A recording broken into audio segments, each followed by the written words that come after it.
Joshua Kimilu ambaye ni mmoja wa wabunge ambao wamekuwa wakiandamana na seneta wa kaunti ya Nairobi Edwin Sifuna kwenye mikutano ya Linda Wananchi amelaani vikali mauaji ya kijana ambaye alipigwa risasi na polisi mjini Kitengela wakati wa mkutano wao Jumapili iliyopita.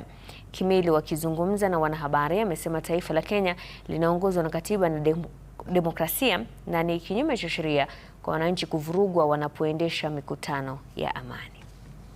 Nikiwa mmoja wa wale ambao tuko na ile fungu letu la kulinda wananchi, jana tumesikia vibaya sana kuona vile serikali yetu inafanya. Tukiwa katika mkutano wa jana huko Kitengela, tuliona vile mtoto mmoja ama kijana mmoja alishutiwa na polisi na akauliwa. I want to condemn that act kwa sababu that is cowardness. Nataka kuuliza serikali yetu, hii mauaji mnaona mkiwa watu wetu, siku moja hiyo damu itawafuata, kwa sababu hakuna haja ya tulipigwa tiangazi bure. Tuko katika mkutano, hatuna maneno mingi, tunaongea na wananchi ambao hawana neno, wanatusikiza, alafu watu tunaona wanapigwa tiangazi. Hiyo ni mbaya sana. Tume ya kupambana na ufisadi EACC